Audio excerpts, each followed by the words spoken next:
ಪುರುದೊಡ್ಡಿ ಶನೈಶ್ವರ ಸ್ವಾಮಿಯ ದೇವಾಲಯದಲ್ಲಿ 55ನೇ ವರ್ಷದ ಪೂಜಾ ಮಹೋತ್ಸವ.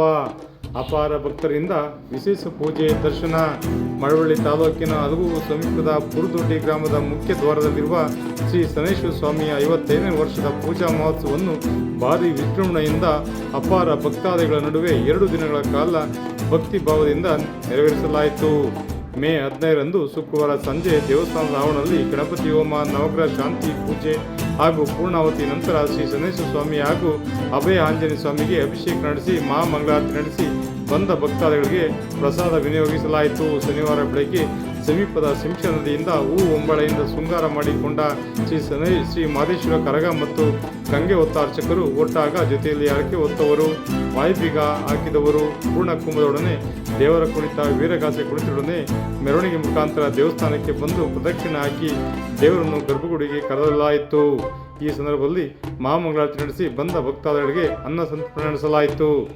ಈ ಸಂದರ್ಭದಲ್ಲಿ ಶ್ರೀ ಶನೈಶ್ವರ ಸ್ವಾಮಿ ಟ್ರಸ್ಟಿನ ಕಾರ್ಯದರ್ಶಿ ಟಿ ಪುಟ್ಟಸ್ವಾಮಿ ಮಾತನಾಡಿ, ನಮ್ಮ ಟ್ರಸ್ಟಿನ ಅಧ್ಯಕ್ಷರಾದ ಡಿ ರಾಮು ಅಧ್ಯಕ್ಷತೆಯಲ್ಲಿ ಶನೈಶ್ವರ ಸ್ವಾಮಿಯ ಪೂಜಾ ಕಾರ್ಯಕ್ರಮಗಳು ಸದ್ಭಕ್ತರ ಸಮ್ಮುಖದಲ್ಲಿ ನೆರವೇರಿದೆ ಎಂದರು.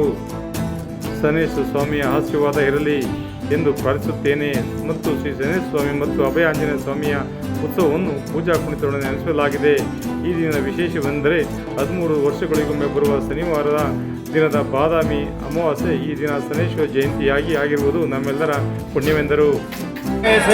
ಪುರುದೊಡ್ಡಿ, ಬಾಣಸಮುದ್ರ, ಕದಂಪುರ, ತಾಳೇಳ, ಟೀಕೇಳಿ, ದಡಮಳ್ಳಿ ಈ ಎಲ್ಲ ಸುತ್ತಮುತ್ತ ಗ್ರಾಮಗಳ ಸದ್ಭಕ್ತರ ಸಹಕಾರದಿಂದ 55 ವಸಂತಗಳನ್ನು ಮುಗಿಸಿ ವಾರ್ಷಿಕೋತ್ಸವವನ್ನು ವಿಜೃಂಭಣೆಯಿಂದ ಮಾಡ್ತಾ ಇರುವಂತಹ ಈ ಟ್ರಸ್ಟಿನ ಅಧ್ಯಕ್ಷರಾದಂಥ ನಮ್ಮ ಗುರುಗಳು ರಾಮನವರ ಅಧ್ಯಕ್ಷತೆಯಲ್ಲಿ ಈ ಶನೈಶ್ವರ ಸ್ವಾಮಿಯ ಪೂಜಾ ಕೈಂಕರ್ಯವು ಯಶಸ್ವಿಯಾಗಿ ನಡೆಯುತ್ತಾ ಇದ್ದು, ಮುಂದೆ ದೇವಸ್ಥಾನದ ಅಭಿವೃದ್ಧಿಯನ್ನು ಕೂಡ ಮಾಡುವಂಥ ದೃಷ್ಟಿಯಿಂದ ಈ ಕಾರ್ಯಕ್ರಮ ದಾಸೋಹ ಅಚ್ಚುಕಟ್ಟಾಗಿ ನಡೀತಾ ಇದೆ.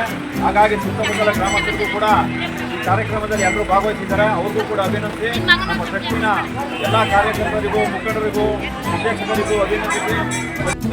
ಏನಪ್ಪ ಅಂದರೆ ಈ ದಿನದ ವಿಶೇಷ ಏನಪ್ಪ ಅಂದರೆ ಶನಿ ಜಯಂತಿ 13ನೇ ವರ್ಷಕ್ಕೆ ಒಂದು ಸಾರಿ ಈ ಶನಿವಾರ ಸಿಗ್ತದೆ. ಶನಿ ಜಯಂತಿ ಪ್ರತಿ ವರ್ಷ ಆಗುತ್ತೆ, ಆದರೆ ಶನಿವಾರ ಸಿಕ್ಕಿರೋದು ನಮ್ಮ ದೈವ ಪುಣ್ಯ ಇವತ್ತು. ಆ ನಂತರ ಇವತ್ತು ಗಂಗಾ ತಡಿಗೆ ಹೋಗಿ ಹೂ ಅಂಬಾಳೆ ಸಮೇತ ಬಂದು ಸ್ವಾಮಿಯವರಿಗೆ ಅಭಿಷೇಕ ಮಾಡಿಸಿ, ಪುಷ್ಪಾರ್ಚನೆ ಮಾಡಿಸಿ, ನೈವೇದ್ಯಗಳನ್ನು ಮಾಡಿಸಿ, ನವಗ್ರಹ ಪೂಜೆ ಮಾಡಿಸಿ, ಸದ್ಭಕ್ತರ ಸಹಕಾರದಿಂದ ಹೆಚ್ಚಿನ ಪೂಜೆಯನ್ನು ಈ ದಿನ ನೆರವೇರಿಸಿ ಶನಿ ಜಯಂತಿ ಎಂದು ಮಾಡಿರುವುದಂತೂ ನಮ್ಮೆಲ್ಲರ ಪುಣ್ಯ. ಅಭಯ ಆಂಜನೇಯ ಸ್ವಾಮಿ ಕೂಡ ಇಲ್ಲೇ ನೆಲೆಗೊಂಡಿರುವುದರಿಂದ ಈಗ ಅದು ಕೂಡ ಒಂದು ವಿಜೃಂಭಣೆಯಾಗಿ ನಡೀತಾ ಇರೋದ್ರಿಂದ ಶನೈಶ್ವರ ಟ್ರಸ್ಟಿನ ವತಿಯಿಂದ ಎಲ್ಲರಿಗೂ ಸ್ವಾಗತವನ್ನು ಕೋರ್ತೇವೆ.